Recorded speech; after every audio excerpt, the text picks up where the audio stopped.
ನಮ್ಗೆ ರಕ್ಷಣೆ ಬೇಕು. ಅವನಿಗೂ ಇದ್ ಮಾಡ್ತೀವಿ ಅಂತ ಅವರು ಆವಾಜ್ ಹಾಕವ್ರೆ ಸರ್. ಇಬ್ರಲ್ಲಿ ಒಬ್ರು ನೆಚ್ತೀವಿ ಅಂದಿದಾರಲ್ಲ, ಒಬ್ರು ಹೋಗಿದ್ದಾರೆ.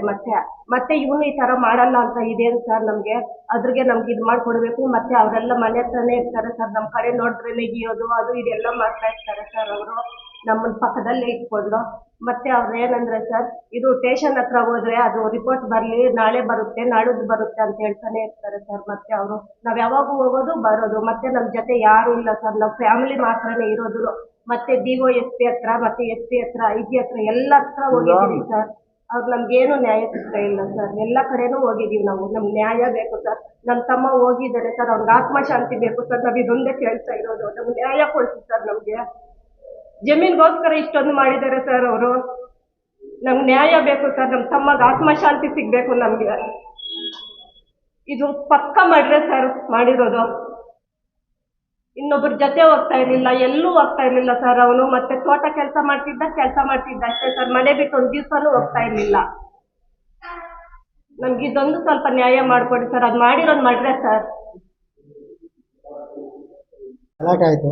ಅವ್ರಿಗೂ ನಮ್ಮ ಮುನ್ರಾಜು, ಮಂಜುನಾಥ್ ಇವಕ್ಕೆ ನಮ್ಮ ಗಲಾಟೆ ಆಗ್ತಾಯಿತ್ತು.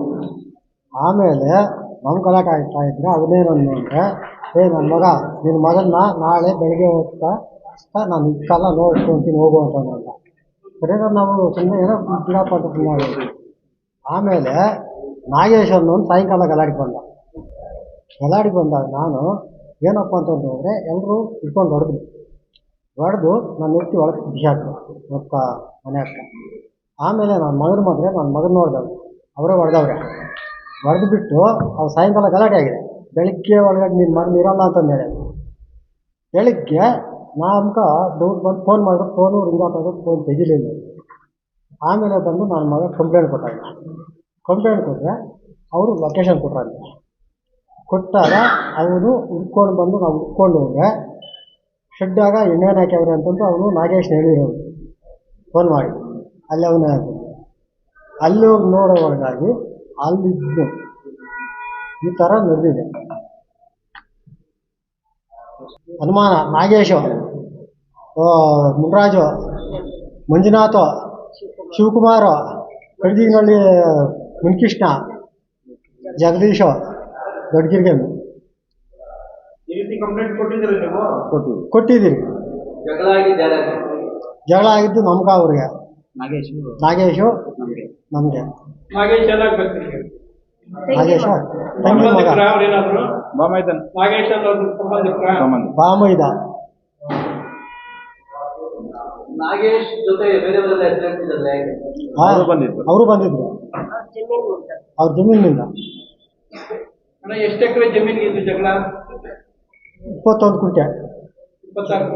21 ಕುಂಟೆ ಇರೋದು. ನೀವು ಸ್ವಾಧೀನದಲ್ಲಿ ಯಾರಿದ್ದೀರಾ? ನಾವೇ. ಅವ್ರು ನಮಗೆ ಬೇಕು ಅಂತ ನಮಗೆ ಬೇಕು. ಕೋರ್ಟಲ್ಲಿ ಕೇಸ್ ನಡೀತಾ ಇದೆ. ಎಷ್ಟು ದಿನಗಳಿಂದ ನಡೀತಾ ಇದೆ?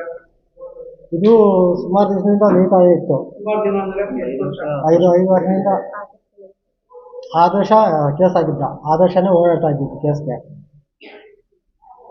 ಅದರಿಂದ ಅವನ್ನ ಇಲ್ದಿರ ಮಾಡ್ಯವ್ರು ಇವಾಗ.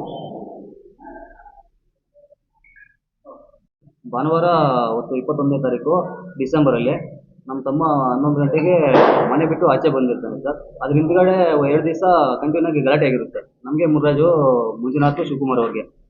ಆ ಗಲಾಟೆಗೋಸ್ಕರ ಆಮೇಲೆ ಭಾನುವಾರ 21ನೇ ತಾರೀಕು ನಾಗೇಶ್ ಅನ್ನೋರು ಸಂಜೆ ಬಂದುಬಿಟ್ಟು ಗಲಾಟೆ ಮಾಡ್ತಾರೆ.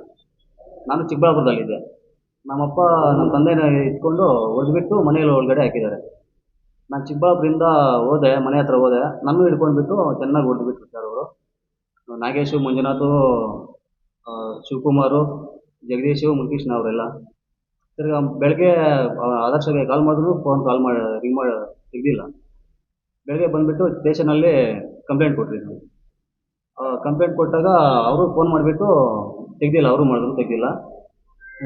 ಇದು ಕೊಟ್ಟರು, ಲೊಕೇಶನ್ ಕೊಟ್ಟರು. ಲೊಕೇಶನ್ ತೊಗೊಂಡೋಗಿ ನಾವು ಕೆರೆಕಟ್ಟೆ ಹತ್ರ ಹುಡುಕ್ತಾ ಇದ್ರಿ. ಕೆರೆಕಟ್ಟೆ ಕೆಳಗಡೆ ಹುಡುಕ್ತಾ ಇದ್ದರೆ 1 ಕಿಲೋಮೀಟರ್ ಆಚೆ ನಾಗೇಶ್ ಬಂದುಬಿಟ್ಟು ಇಲ್ಲಿದ್ದಾರೆ ಅಂತ ಹೇಳ್ಬಿಟ್ಟು ಹೇಳಿದ್ರು ಅವರು, ನಾಗೇಶು. ಅವಾಗ ನಾವು ಇಲ್ಲಿ ಬಂದು ನೋಡಿದ್ರೆ ಏನಾಗಿ ಶೆಡ್, ನಾಗೇಶ್ ಜಗಳ ಮಾಡಿದ್ರು. ರಾತ್ರಿ ಅಂದರು, ಬೆಳಗ್ಗೆ ಒಳಗಡೆ ಇಬ್ಬರಲ್ಲಿ ಒಬ್ಬರನ್ನ ಸಾಯಿಸ್ತೀರಿ ಅಂತ. ಬರಲಿಲ್ಲ ಸರ್. ಬರಲಿಲ್ಲ ಅವ್ರು. ಹೌದು ಸರ್. ತಿರ್ಗಿ ಆಮೇಲೆ ಬಂದರು, ಸ್ಟೇಷನ್ಗೆ ಬಂದು ಕರ್ಕೊಂಡು ಹೋಗಿ ಸರ್ ಅಲ್ಲಿ. ಅವಾಗ ಶೆಡ್ ಒಳಗಡೆ ಅವರು ನೋಡಿ ಎಲ್ಲ ಮಾಜಾರ್ ಬರ್ಕೊಂಡು ಬಾಡಿನ ಜಿಲ್ಲಾ ಆಸ್ಪತ್ರೆಗೆ ಸರ್. ಅದೇ ಸರ್ ನಮಗೆ ನ್ಯಾಯ ಸಿಗಲ್ಲ, ಇವತ್ತು ನಾಳೆ ಅಂತ ಹೇಳ್ಬಿಟ್ಟು ಕಂಪ್ಲೇಂಟ್ ಕೊಟ್ಟು ಬರೆದ್ರು ಅವರು. ದಿನ ತಳ್ತಾ ಇದ್ದಾರೆ ಸರ್. ಬರೆದು ಬಿಟ್ಟು ಇದು ಮಾಡಿದ್ರು. ಇದು ಮಾಡಿಬಿಟ್ಟು ಏನು ಮಾಡಿದ್ರು ಅವರು, ಇದು ಬೇಡಪ್ಪ ಸಿಗ್ಲಾಕ್ಬಿಡು ಅಂತಂದು ಸಿಗ್ಲಾಕ್ಬಿಟ್ರು. ತಿರ್ಗಾ ಬರೆದ್ರು ಇನ್ನೊಂದ್ಸಲ. ಆವಾಗ ಬರೆದು ಇದು ಸರಿ ಇಲ್ಲ ಸಿಗ್ಲಾಕು ಅಂದರು. ಆಮೇಲೆ ಎಲ್ಲೋ ಹೋಗಿ ಬರ್ಸ್ಕೊಂಡು ಬಂದರು. ನಾನು ಅಲ್ಲಿ ಕೂತ್ಕೊಂಡಿದ್ದೀನಿ, ನೀರು ಕೊಟ್ಟು ಕುಡಿದ್ಬಿಟ್ಟು ಕೂತ್ಕೊಂಡಿದ್ದೀನಿ. ಅವರೇ ಬಂದು ಕೈ ಹಿಡ್ಕೊಂಡು ಹೋಗಿ ಹೆಬ್ಬೆಟ್ಟು ಹಾಕು ಅಂದರು. ಅವರು ಓದಿಲ್ಲ, ನನಗೆ ಏನು ಹೇಳಿಲ್ಲ. ಅಪ್ಪ ಏನಿದ್ರೆ ಅದನ್ನ ನಾವು ಮಾಡ್ಕೊಡ್ತೀನಿ ಮಾಡಲ್ಲ, ಸೈನ್ ಹಾಕು ಅಂತಂದರೆ ಅವರೇ ಕೈ ಹಿಡ್ಕೊಂಡು ಅವರೇ ಸೈನ್ ಹಾಕ್ಕೊಡ್ರಿ. ಹೆಬ್ಬೆಟ್ಟು ಸೈನ್ ಹಾಕ್ತೀಯ ಅಂದರೆ ಆಗಲ್ಲ, ಬರಲ್ಲ ನನಗೆ ಅಂದಿದ್ದ ಸಿಗ್ಲಾಕಿದ್ದಾರೆ. 2 3 ಸಿಗ್ಲಾಕ್ಬಿಟ್ಟು ಹೆಬ್ಬೆಟ್ಟು ಹಾಕೊಂಡಿದ್ದಾರೆ ಸರ್. ಅವ್ರ ಹತ್ರ UDR ಅಂದ್ರೆ ಗೊತ್ತಿಲ್ಲ, FIR ಅಂದ್ರೆ ನಮ್ಗೆ ಗೊತ್ತಿಲ್ಲ. ಪೊಲೀಸವರು ಅವರೇ ಏನೋ ಇವರು ನಾವೆಲ್ಲ ಅವ್ರ ಹೆಸರೆಲ್ಲ ನಾವು ಹೇಳಿದ್ದೀರಿ ಕಂಪ್ಲೇಂಟ್ಗೆ. ಅವ್ರ ಹೆಸರೆಲ್ಲ ಹೇಳಿದ್ದೀರಿ, ಇಂತಿಂಥವ್ರು ಅಂತಂದು ಹೇಳಿದ್ರಿ. ಅವರು ಇದು ಮಾಡಿದ್ರಿ, ಎಲ್ಲ ಕಂಪ್ಯೂಟರ್ ಆಗಿ ಇದು ಮಾಡಿಕೊಂಡು ಆಮೇಲೆ ಕೇಳಿದ್ರು, ಅಪ್ಪ ನೀನು ಸೈನ ಹೆಬ್ಬೆಟ್ಟು ಅಂತ. ನಾನು ಹೆಬ್ಬೆಟ್ಟು ಅಂದೆ.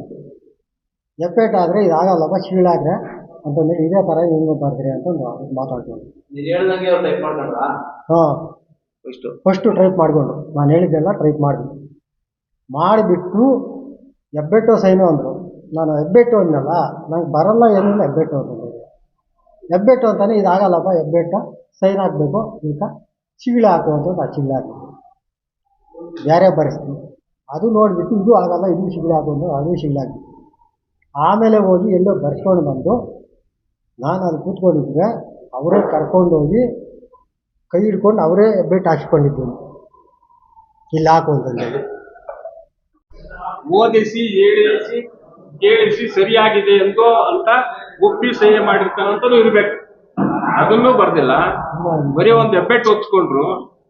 ಕಂಪ್ಲೇಂಟ್ ಅನ್ನ UDR ಆತ್ಮಹತ್ಯೆ ಮಾಡ್ಕೊಂಡಿದ್ರು ಅಂತ ಹೇಳಿ UDR ಅನ್ನ ಮಾಡ್ಕೊಂಡಿದ್ದಾರೆ.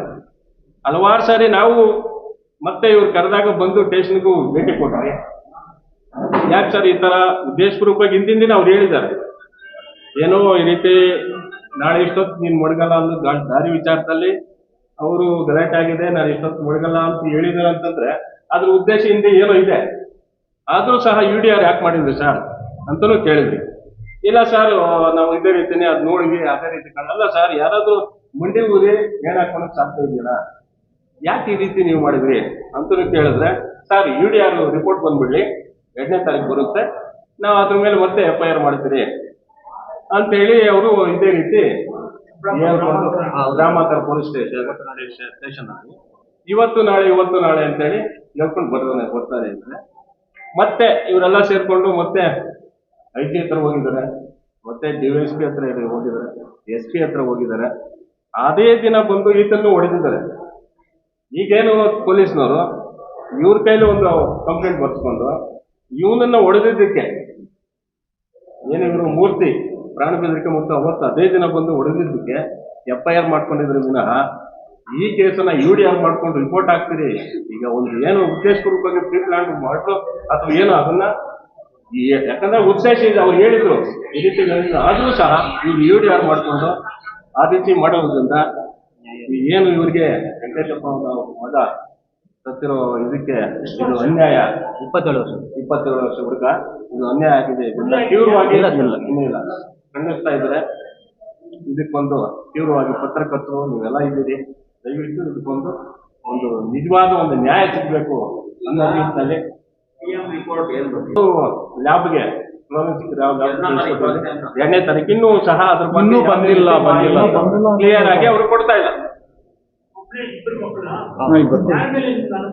ಸರ್ ನಾಗೇಶು, ಮುನ್ರಾಜು, ಮಂಜುನಾಥ್, ಶಿವಕುಮಾರು, ಜಗದೀಶ್, ಕೃಷ್ಣ, ಜಗದೀಶ್. ಯಾವ ಸರ್ ಸೊನ್ನಾಪುರದವರು 3, ದೊಡ್ಡಕಿರ್ ಗೆಂಬಿ ಅವರೊಬ್ರು, ನನ್ನ ಹತ್ರ ಸರ್ 21ನೇ ತಾರೀಕು ಮನೆ ಬಿಟ್ಟು ಆಚೆ ಬಂದಿರೋದು. ಆವಾಗ ಸಾಯಂಕಾಲ ಗಲಾಟೆ ಆಗಿ ನನ್ನ ಓದ್ಬಿಟ್ಟು ಇನ್ನೂ ಇರ್ತಲ್ಲ ಅಂತ ಹೇಳ್ಬಿಟ್ಟು ಪ್ರಾಣ ಬೆದರಿಕೆ ಆಗ್ತದೆ ನಮ್ಗೆ. ಹಾಂ ಯಾವ ಉದ್ದೇಶಕ್ಕೆ ಪ್ರಾಣ ಬೆದರಿಕೆ? ಸರ್ ಈ ಜಮೀನು ಗಲಾಟೆಗೋಸ್ಕರ ಜಮೀನು ನಮಗೂ ಭಯ ಬಂದು ನಾವು ಕಂಪ್ಲೇಂಟು ಕೊಡೋದಕ್ಕೆ ಭಯ ಬಂದು ಬೆಳಗ್ಗೆ ಬಂದರೆ ನನ್ನ ತಮ್ಮ ಹಿಂಗೆ ಸ್ಟೇಷನ್ ಬಂದು ಕಂಪ್ಲೇಂಟ್ ಕೊಟ್ಟರೆ ನನ್ನ ತಮ್ಮಗೆ ಹಿಂಗೆ ಇಲ್ಲಿ ಲೊಕೇಶನ್ ಕೊಡ್ತೀರಿ ಹೋಗಿ ನೋಡ್ತೀರಾ ಅಂತ ಹೇಳಿದ್ರು. ಹೋಗಿ ನೋಡ್ತೀರಿ ಸರ್ ಅಂತ ಹೇಳಿದ್ರು. ಅಲ್ಲಿ ಹೋದರೆ ನಾವು 1 ಕಿಲೋಮೀಟ್ರ್ ಆಚೆ ಹುಡ್ತಾ ಇದ್ರೆ ಇನ್ನೊಂದು ಕಿಲೋಮೀಟ್ರ್ ಆಚೆ ಬಂದು ನಾಗೇಶನ್ ಅವರು ಫೋನ್ ಮಾಡಿ ಪಕ್ಕದಲ್ಲಿರೋರಿಗೆ ಇಲ್ಲಿ ಶೆಡ್ಡಲ್ಲಿ ನೇಣು ಹಾಕೊಂಡಿದ್ದಾನೆ ಅಂತ ಹೇಳ್ತಾರೆ.